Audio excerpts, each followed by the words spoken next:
Mubyeyi urifuza guteganyiriza umwana wawe ejo heza, gana mu mashuri ya apejerwa ariyo Lycée de Ruhango-IKIREZI hamwe na Emeru Intwari. Muri Lycée de Ruhango-IKIREZI tubafitiye amashami akurikira: Culinary Art cyangwa se ibijyanye n'ubutetsi, hari level 1, level 3, level 4 ndetse na level 5. Food and Beverage Services tubafitiye level 3, level 4 ndetse na level 5. Tubafitiye kandi Accounting cyangwa se ibaruramari level 3, level 4 ndetse na level 5. Tubafitiye n'ubukanishi bw'amamodoka mu byiciro bikurikira: Auto Engine Technology level 3, Auto Transmission and Control System Technology level 4, Automobile Transmission and Control System Technology level 5. Tubafitiye n'ubwubatsi Masonry level ya 3, level ya 4 ndetse na level ya 5. Tubafitiye Tourism ubukerarugendo level ya 3, iya 4 ndetse n'iya 5. Turabibutsa ko tubafitiye n'icyiciro rusange Tonkome.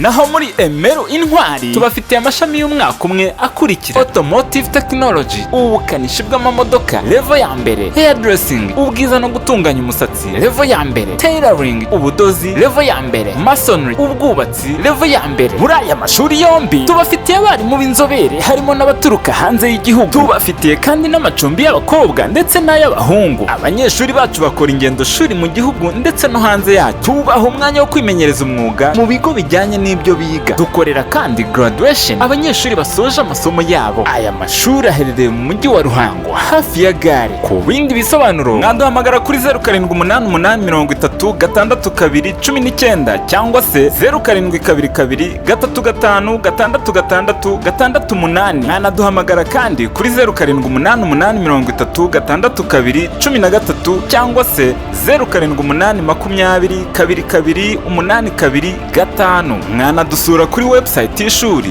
www.apejerwa.ac.rw. Umurimo ukozwe neza utuma batugirira icyizere. Hello dear trainees, you are together with trainer Jean d'Amour Karemera from Lycée de Ruhango-IKIREZI TVET School.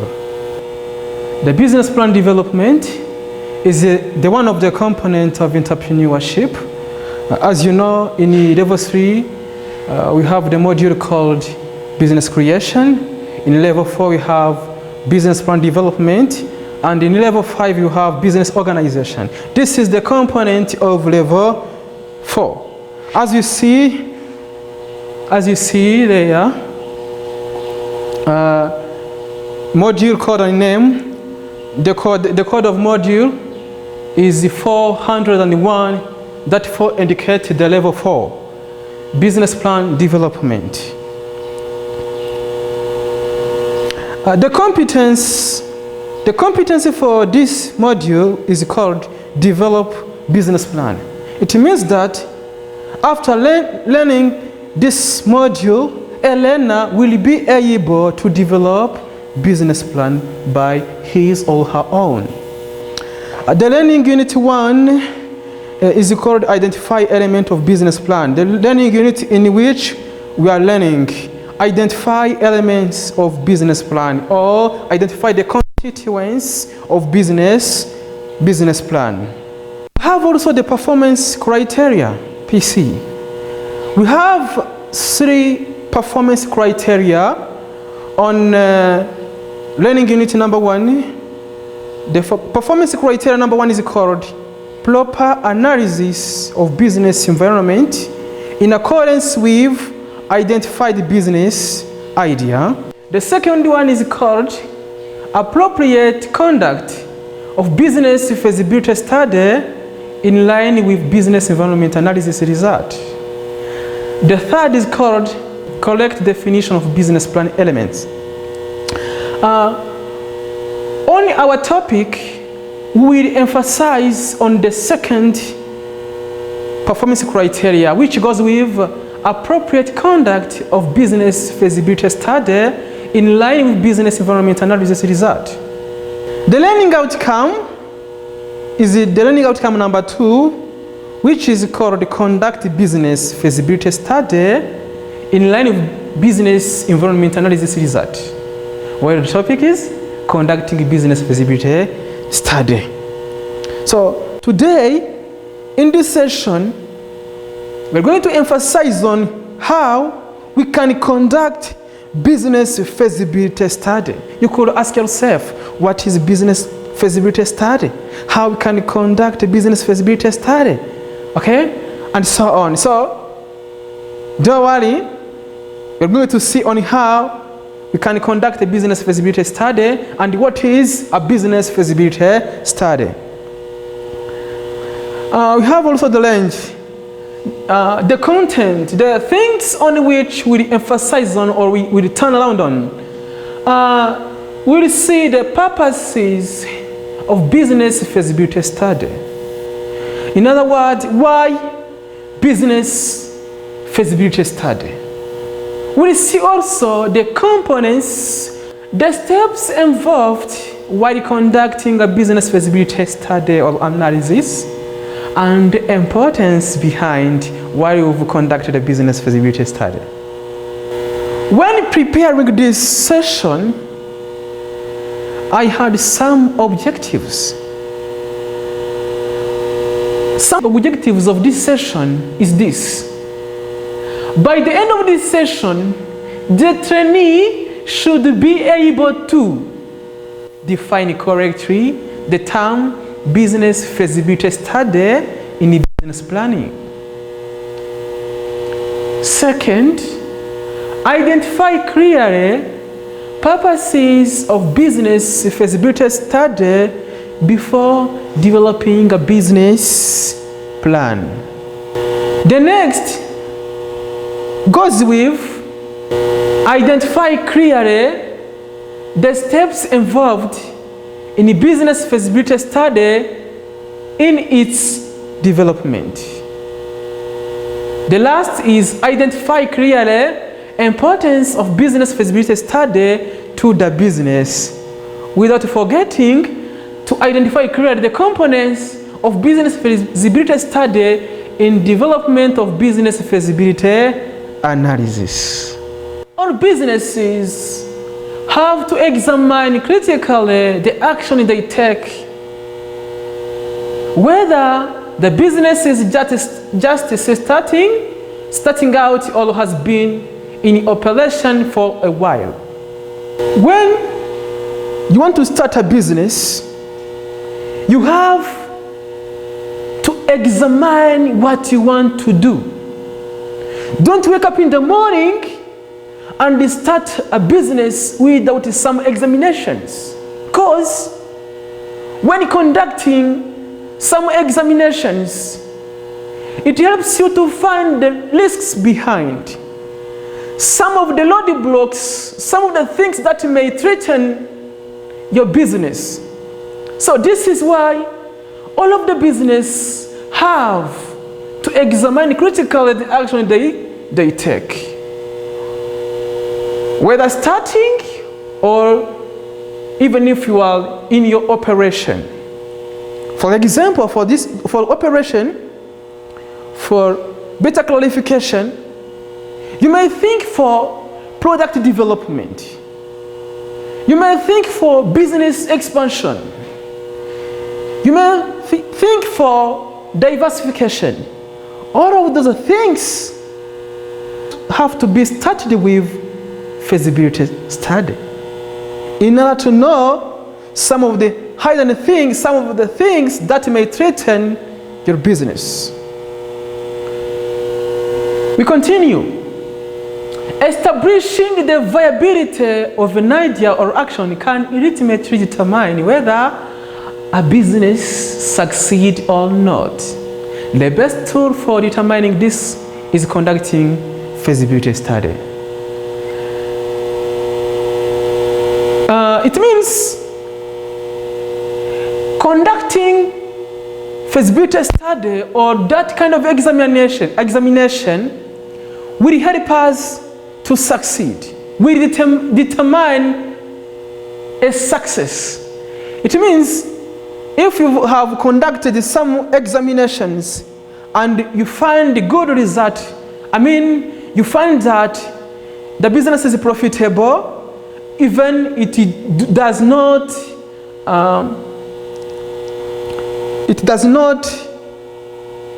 meet with the things that may threaten it, you can continue your business, you can start your business.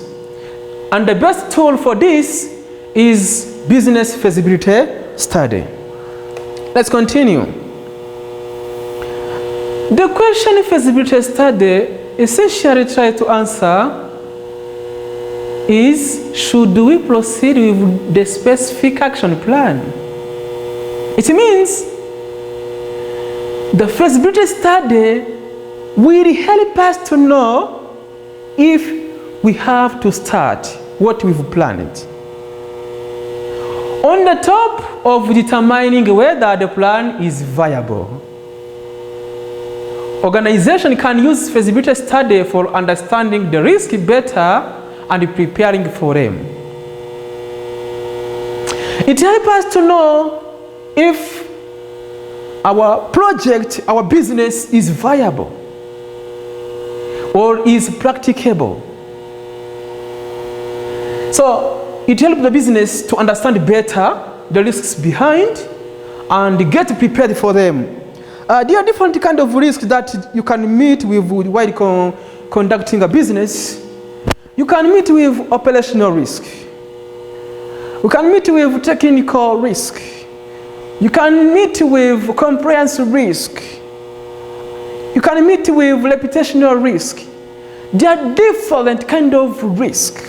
So, for example, let me emphasize on what we call compliance risk.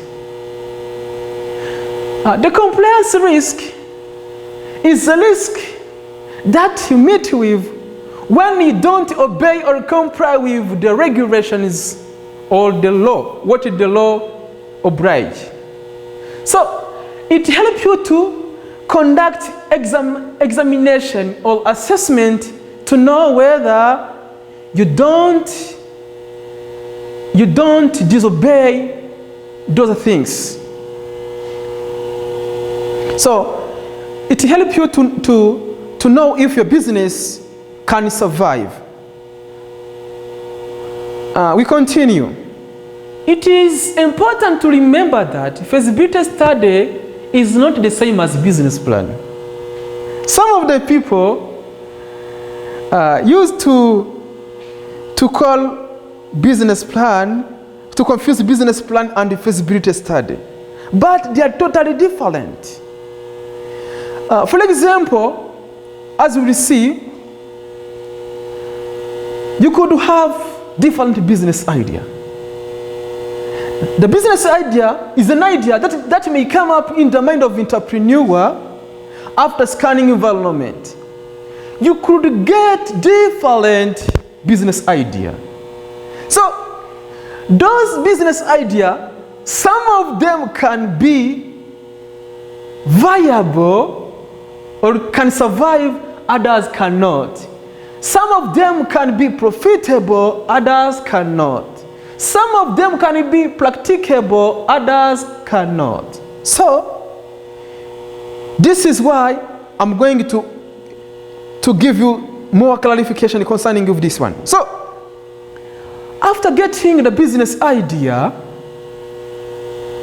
the next thing is conducting what we call business feasibility study. After having an idea, for example, I could get an idea for importing the face mask from certain country, for example, from China or other country, or importing the sanitizer jelly, as currently in Rwanda there is a problem of COVID-19, and those things are highly demanded. Okay, this is an idea. Okay, could also think on agriculture, for example, doing farming or raising livestock. Those are different business ideas. But I cannot take my money and invest in one of them without conducting business feasibility study.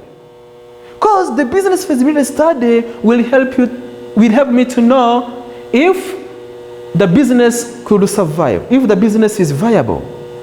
Okay, the next thing is this. After selecting one of those business ideas, I will conduct the business feasibility study to assess whether this business idea could be profitable, if it is economically sound. So, after examination, I could find that agriculture is the best, or I could find that importing those product is the best after selection among those business ideas. Then after, I will develop the business plan. It means the business feasibility study start after approval of business idea. We continue by developing a business plan. Okay, it means, in other words, it means the business feasibility study is a prerequisite for business plan. I think this is understandable. Okay, let's continue with those details, which goes with what I come to talk about. A business plan provides a planning function and defines the action needed to take a business idea into reality. Okay, it means the business plan helps us to put our business idea into reality. Whereas feasibility study provides an investigation into a specific function and whether it is viable. Okay? While it is important to conduct both plans before setting up a company or a business plan should only be conducted once business has been deemed or believed viable by feasibility study. Okay? I think I come to give you the clarification concerning of this. I think it is understandable.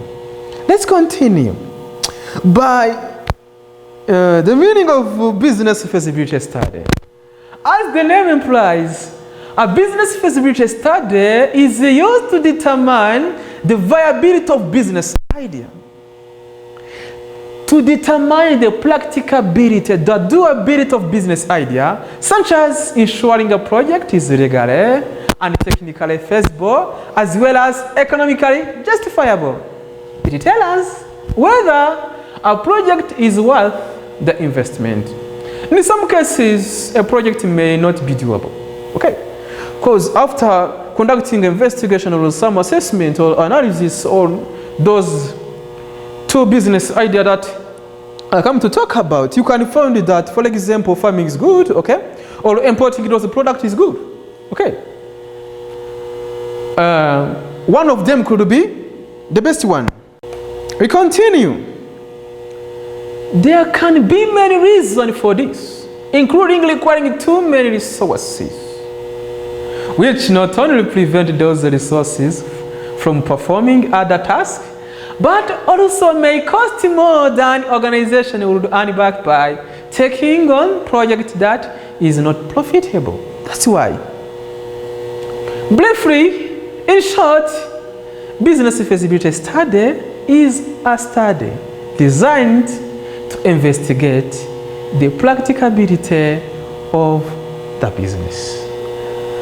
I think this is very understood. When should business feasibility study be used? When should the business feasibility study is necessary? While feasibility studies are typically conducted by business organizations, other organizations can naturally benefit from it as well, since study aims to discover whether an action is viable. It can help organizations to avoid costly or operational exhausting ventures. The study is typically used in a situation where an important strategic decision needs to be taken. As we see, it is an important tool that we use when making a decision.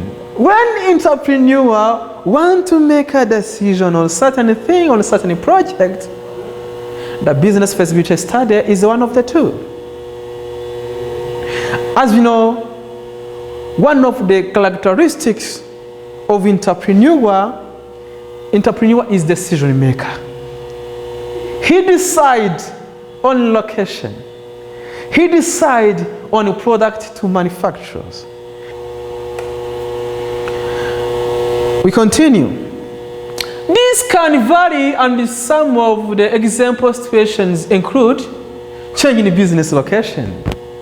For example, maybe your business location is in Nyarugenge, and you want to shift from Nyarugenge to Kicukiro. You have to conduct a study. Okay? Next, purchase of new equipment or software to conduct it. Acquiring of another company. In a situation where you want to acquire another company, you have to conduct a business feasibility study, because you may acquire the company and may be the root of failure to your existing business. So you have to conduct the study. Another thing is hiring additional employees. We continue. As mentioned above, a feasibility study is often at the heart of launching a business. It means it is very important to conduct business feasibility study before initiating the business.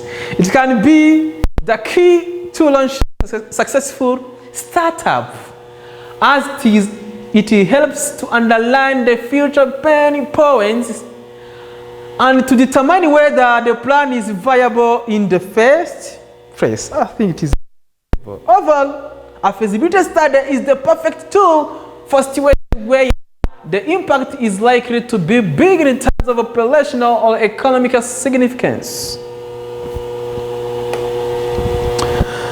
Let's go on the purposes of business feasibility study. Purposes of business feasibility study are the following. The purpose number one is avoiding unnecessary investment. Don't waste your money. Choose the best business idea. Next, finding information to use in the business plan. We've seen this.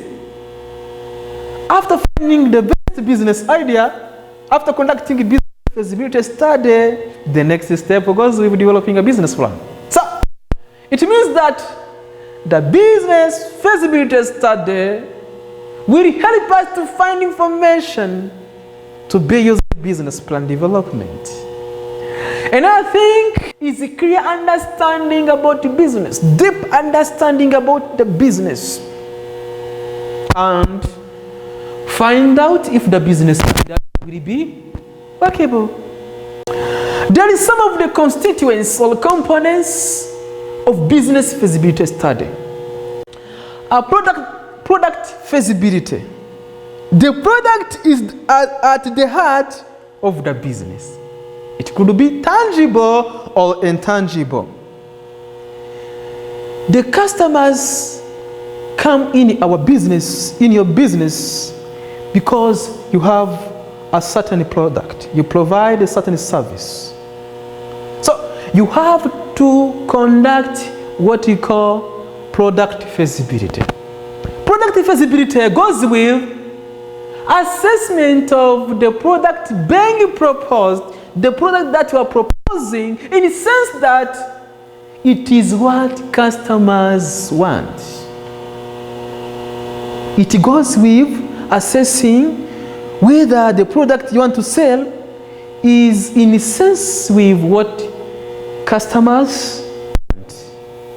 This goes with demand. And different things, other design and so on. There are different things behind this one. Another thing is market feasibility. Is the market feasible? Is the market possible? It is an assessment of demand of the market for the product being proposed. You could ask yourself, is market sufficient? Is there enough customers? So you have to assess this one. Is there sufficient market? Is there a sufficient demand.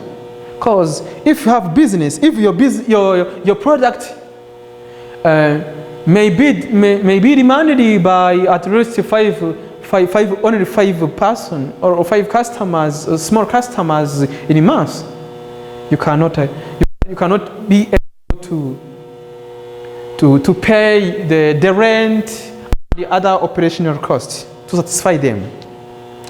Another thing is called organizational feasibility. The organizational feasibility goes with determining whether a proposed business has sufficient individual know-how and resources to start the business. For example, if we have to promote made in Rwanda and want to initiate the business, an industry that manufactures the cell phone, we have to think on individual know-how. Those people who knows how to manufacture those cell phone. Individual know-how. Those people who know how to do those things, to make that product that we propose to sell, and resources to start a business. Resources are so many. It could be financial resources. Most of the business fails because of lack of sufficient capital. Lack of sufficient capital is one of the cause of business failure. And you remember, we are investigating if our business idea could be profitable. Not only technological resources, and so on. Let's continue. Time also, time feasibility. A time feasibility study will take into account the period in which the project is going to take up to its completion. A project will fail if it takes too long to be completed before it is useful. Typically, this means estimating how long the system will take to develop, and if it can be completed in a given time period using some method like payback period. Time feasibility is measure of how reasonable the project timetable is. We'll see this in the part of business plan, which is called the financial plan. We assess different things, different parameters on payback period. We will see where the project that has less payback period is the one to be undertaken. Even you see the feasibility study, the business feasibility study also takes into account the time. Because, for example, if one project will pay back or will repay invested money in 5 years, other one repay it in 2 years, it means the second one who will repay the cost of investment 2 years is more profitable. This is where an investor will get back the money in a short period of time. We continue with legal feasibility. This assessment investigates whether any aspect of the proposed project conflict with legal requirement. As I told you before, conflicting with legal requirement. You have to assess if your business idea complies or obeys with laws and regulation of the state. Because if not, the state can close your business. Okay? Even you can get some sanction because of doing something which is illegal. So you have to assess if what you want to do is in line with the law.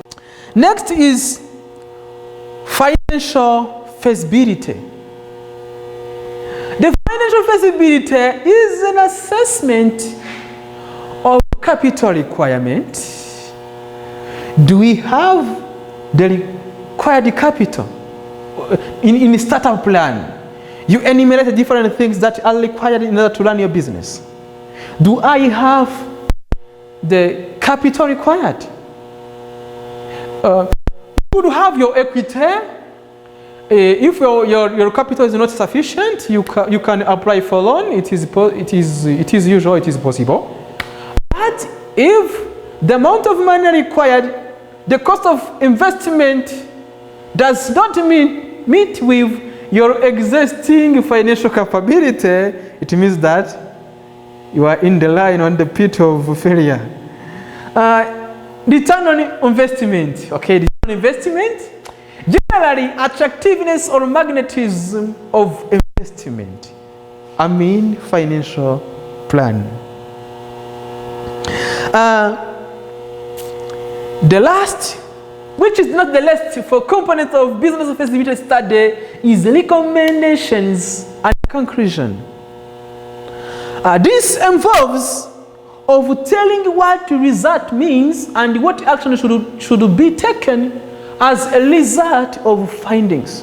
Okay, you've assessed your product, you've assessed the market, you conducted the time feasibility, the rigor feasibility, financial feasibility. The last goes with telling what the result means. What does it mean? If you find it okay, it means we could start the business. Okay? But if you find that there is some of the things that conflict with your business, pay attention. Okay, there's where the components of business feasibility study. We continue with the steps involved in business feasibility analysis. Some of the steps to pass through while conducting business feasibility study. Those steps are the following. Number one is conducting a preliminary analysis. Conducting preliminary analysis goes with performing a beginning study, analyze and select the best business among several ideas. As I told you, could have any business idea. The preliminary analysis goes with selecting the best business idea among of the several. Okay? That's step number one. The one which is the best both technically and financially. Example, if the business idea is so risky that it could bankrupt your business, there is no reason for conducting proper feasibility study. But all of the businesses or business ideas have their own risk. But an entrepreneur uses different strategies to deal with them. One of them, there is some of the business idea that you could avoid. It means where you abstain, you refuse, or you reject the business idea because you find it so risky. We mean risk avoidance, where you avoid that risk. There is where you find, you try to find a trusted insurance for insuring those kind of risk. There is where you also accept the risk. You accept the risk, you get commitment for it, you get the willingness of dealing with it in case it happens. There are different ways. So, but if you find it so risky, you avoid it. We use what you call risk avoidance. Let's continue with the second step, which is called prepare a projected income statement. This goes with organizing estimation of returns and profit in determining viability or practicability of our business. conduct market research. Conducting a market research. This goes with performing analysis of market in terms of feasibility, where you can assess needs and preference, beliefs, product awareness required for the use of your product, and buying intention, and so on. Let's watch the video. Hi and welcome to another episode of my Small Business Entrepreneur video series. My name is John Edmonds. Today I want to talk about how to undertake basic market research. Market research is highly recommended for all small businesses on a regular basis, and for startup businesses it's absolutely imperative. Market research ensures you know your place in the market and what niches you intend to trade in. It makes sure you keep track of your competitors and their prices. It makes sure you keep track of your industry trends and new products and services which are launched. In fact, market research is your gateway to understanding everything about where you fit into the bigger scheme of things. For a startup business, market research is absolutely imperative. I've been involved with helping start up over 300 new businesses over the last few years, and out of the ones that failed, the main reason was almost always a lack of market research. You see, a startup business simply can't do any kind of accurate budgeting or cash flow forecasts or identify target markets or even understand where they fit into the marketplace without first undertaking some sort of market research. Market research sounds complicated, but it simply means looking at the market for your products and services. How big is the market? Where do you fit? Who are your competitors? What prices do they charge? Market research helps you understand what your competitive position is in the marketplace, which lessens the risk of competitors beating you and helps you make much better marketing decisions in your business. There are basically 5 different areas of market research that you need to be looking at: products, customers, pricing, promotion, and distribution. So let me deal with them one at a time.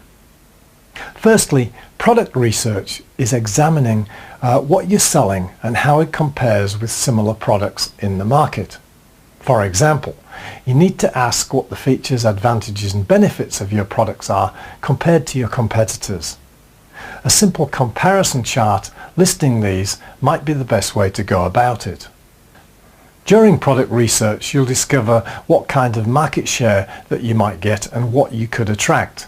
And you might discover any new technologies connected to your product that you might be able to exploit.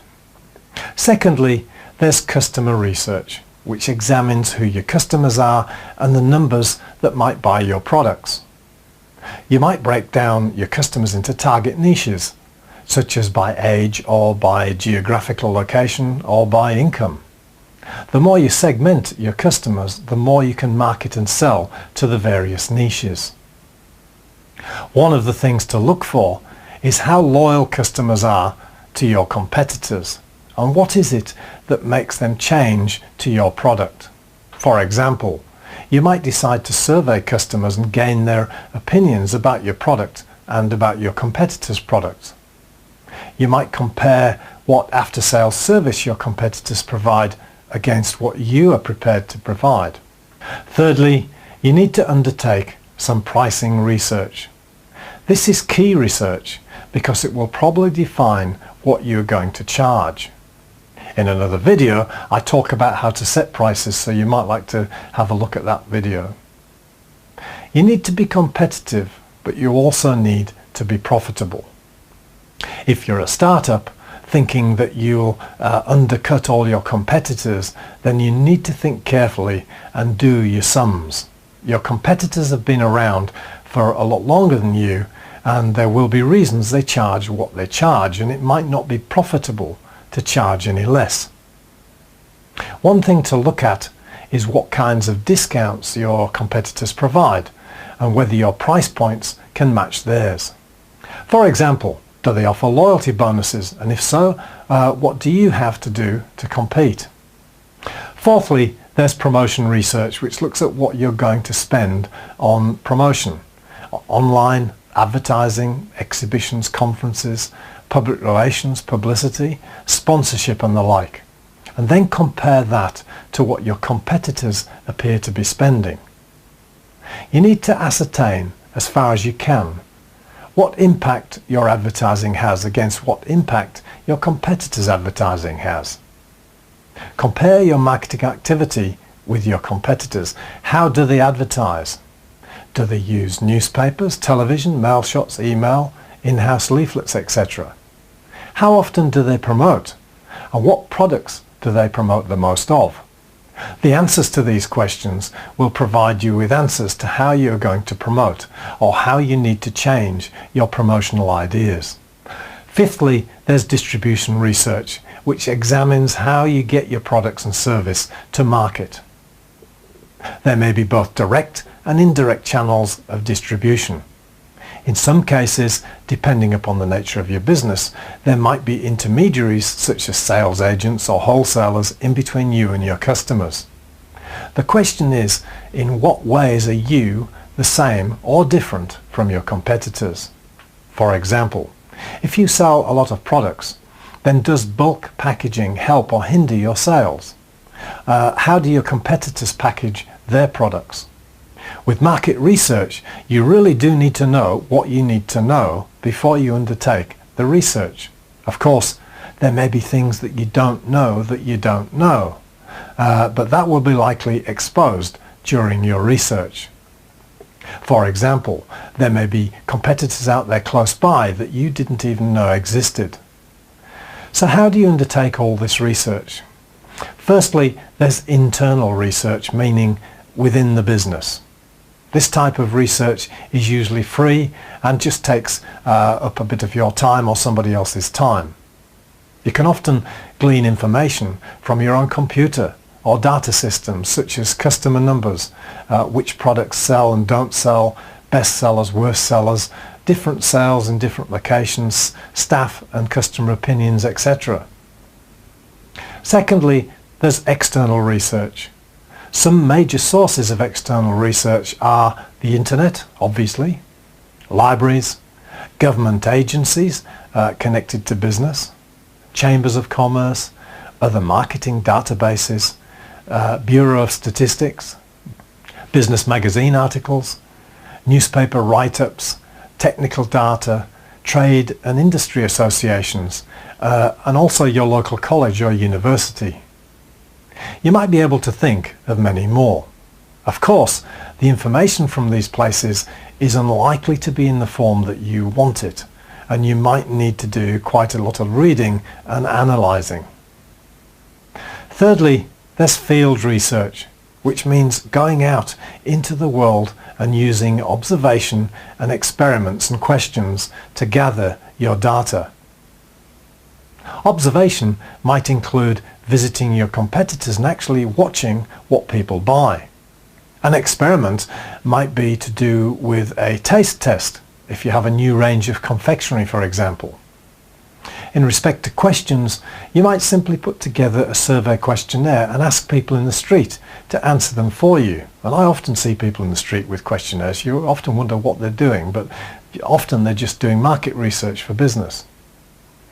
If you do consider a questionnaire, then you might like to get a university student to put the questionnaire together, because to gain the right answers, there are certain ways to ask questions.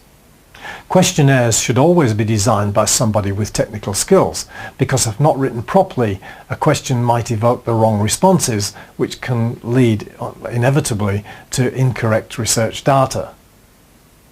Market research can be relatively inexpensive if you do it yourself, but it can also be a little bit time consuming. Fourthly, there's quick market research, which is where you simply make a list of your top 10 customers and invite them to your office for a few drinks or a little promotional party, such as your first anniversary party, and then you purposely ask them questions either individually or as a group. And these questions might be, what do you think I can do better? Or why did you use me rather than your competitors? And how do you make your buying decisions?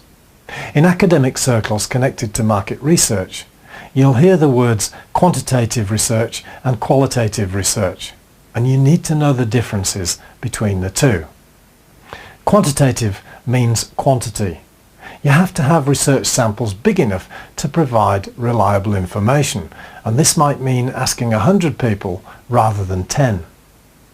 Qualitative research, on the other hand, is all about quality and is usually a bit more difficult to nail down. Qualitative research involves assessing people's feelings, emotions and motivations and more concerned with depth rather than breadth. Qualitative research is all about subjectivity. I've mentioned quantitative and qualitative because it's important to understand what kind of market research you're undertaking. Is it gaining numbers and facts, or is it trying to assess feelings and thoughts? Market research needs to be budgeted into your financial forecasts because although much of it can be done free in-house, there are wages for people undertaking the research and the time and energy which might have been used elsewhere. If you have the money, then you might want to consider getting somebody else to do the research for you. There are market research agencies out there, but they can be quite expensive if you want them to do everything. And you will probably be looking at thousands of pounds rather than a few hundred. In fact, many market research agencies won't work for you unless you're prepared to commit at least £5,000 or more. They're not being greedy, it's just that there's often a terrific amount of person hours involved in market research.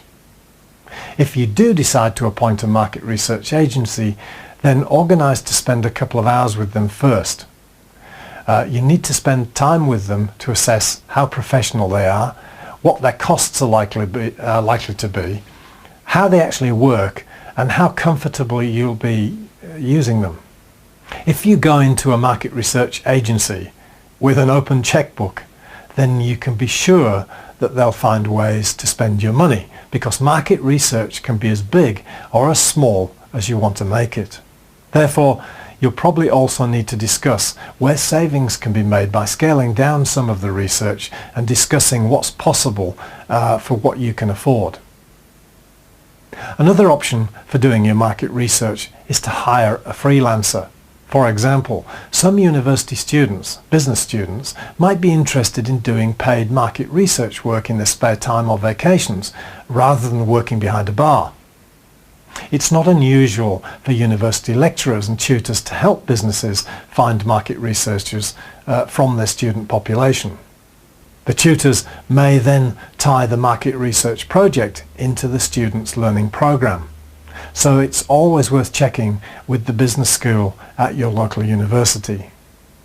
Finally, if you're a startup doing a business plan, then market research is absolutely necessary because readers of your plan need to see that you've done your homework.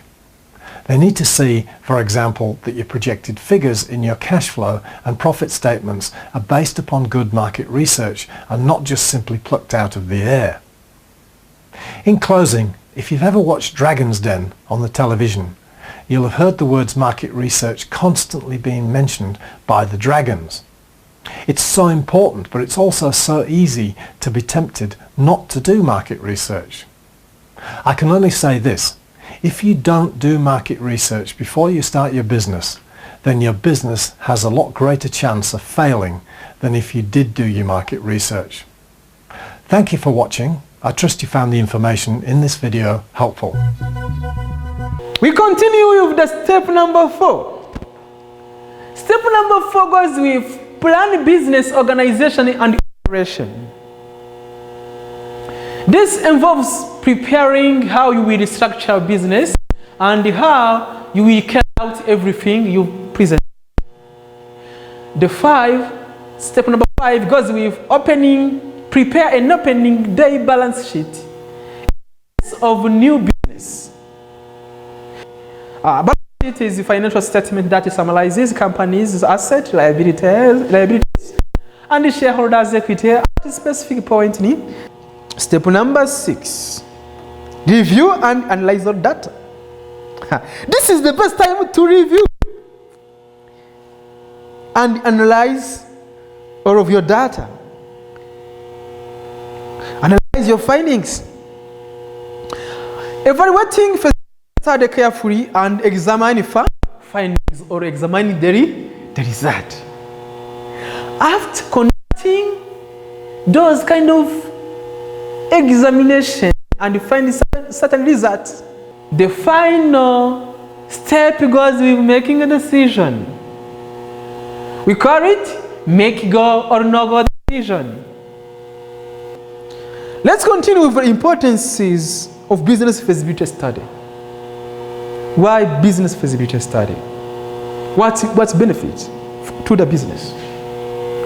It helps us to identify the sound, the valid reason to undertake the project. It also enhances the success rate by evaluating multiple parameters. It enhances the success rate to our business idea, because we've conducted different analysis. Aids decision making on project. It also helps us in making a decision. It aids in making a decision on the project. Even identifies reasons not to proceed. It may also give us the reason of not proceeding, because we see that the business idea cannot survive. So understand me well.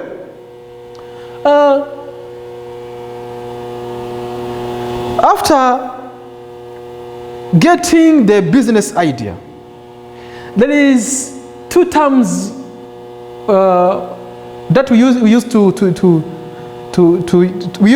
in entrepreneur: business idea and business opportunity. The business idea is an idea that may come up in the mind of entrepreneur after a scanning environment, while the business opportunity, it is a recognized or known situation or chance that can turn into real and profitable business. It means the business idea could be turned into business opportunity. Okay, that's it. So it identifies the reasons not to proceed. Even provide valuable information for go or no go decision. Let's continue with importance of business feasibility study by using simulation video. The business feasibility study is the most important test that every entity should perform in advance while undertaking new project. It gives clear picture of the proposed project and helps the management to choose the best out various alternatives available by providing varied reasons to accept one and reject another. Feasibility analysis enhances the rate of success by saving entity resources, time and money.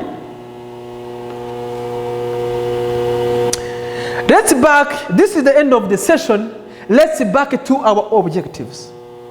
Let's see if our objectives have been achieved. We back on the objectives of the session. You remember the objectives of the session. Well, there's one was define correctly the term business feasibility study in business planning. The second, identify clearly purposes of business feasibility study before developing a business plan. And the third, identify clearly the components of business feasibility study in development of business feasibility analysis. The fourth, identify clearly the steps involved in the business feasibility study in its development. The last, which is not the least, was identify clearly the importance of business feasibility study to the business. We've seen that business feasibility study, it is a study designed to investigate the practicability of the business. I think everyone understands what is it. We've seen different purposes of conducting a business feasibility study as avoiding unnecessary investment, find out if the business is workable, and finding information to be used in the business plan. We've seen also the components of business feasibility study while developing a business feasibility analysis. We've seen the product feasibility, market feasibility, organizational feasibility, and so on. We've seen also different steps involved while conducting business feasibility study. We've seen conducting preliminary analysis up to making a decision. And we've seen different importances which goes with help us while making a decision. So I think our objectives have been achieved. We are at the end of our session. We are at the end of our session. So, don't start a business without conducting business feasibility study as we come to find it. The quote of today says, if you don't plan for success, plan for failure. So plan for success. Don't ignore to conduct business feasibility study.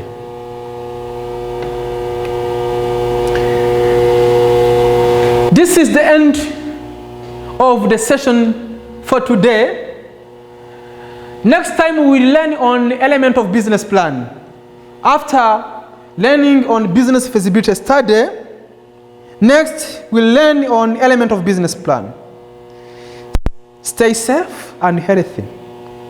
You were together with Jean d'Amour Karemera. If you have further question and clarification, don't hesitate to contact me on 07-86355-476. A trainer from lycée de RUHANGO-IKIREZI TVET School. Mubyeyi urifuza guteganyiriza umwana wawe ejo heza, gana mu mashuri ya apejerwa ariyo lycée de RUHANGO-IKIREZI hamwe na Emeru Intwari. Muri lycée de RUHANGO-IKIREZI tubafitiye amashami akurikira: culinary art cyangwa se ibijyanye n'ubutetsi, hari level 1, level 3, level 4 ndetse na level 5. Food and beverage services tubafitiye level 3, level 4 ndetse na level 5. Tubafitiye kandi accounting cyangwa se ibaruramari level 3, level 4 ndetse na level 5. Tubafitiye n'ubukanishi bw'amamodoka mu byiciro bikurikira: auto engine technology level 3, auto transmission and control system technology level 4, automobile transmission and control system technology level 5. Tubafitiye n'ubwubatsi masonry level ya 3, level ya 4 ndetse na level ya 5. Tubafitiye tourism ubukerarugendo level ya 3, iya 4 ndetse n'iya 5. Turabibutsa ko tubafitiye n'icyiciro rusange tonkome. Naho muri Emeru Intwari tubafitiye amashami y'umwaka umwe akurikira: automotive technology ubukanishi bw'amamodoka level ya mbere, hairdressing ubwiza no gutunganya umusatsi level ya mbere, tailoring ubudozi level ya mbere, masonry ubwubatsi level ya mbere. Muri aya mashuri yombi tubafitiye abarimu b'inzobere harimo n'abaturuka hanze y'igihugu. Tubafitiye kandi n'amacumbi y'abakobwa ndetse n'ay'abahungu. Abanyeshuri bacu bakora ingendo shuri mu gihugu ndetse no hanze yacyo. Tubaha umwanya wo kwimenyereza umwuga mu bigo bijyanye n'ibyo biga. Dukorera kandi graduation abanyeshuri basoje amasomo yabo. Aya mashuri aherereye mu mujyi wa Ruhango hafi ya gare. Ku bindi bisobanuro mwaduhamagara kuri 0788366219 cyangwa se 0722356668. Mwanaduhamagara kandi kuri 0788366213 cyangwa se 0788202282. Mwanadusura kuri website y'ishuri www.apejerwa.ac.rw. Umurimo ukozwe neza utuma batugirira icyizere.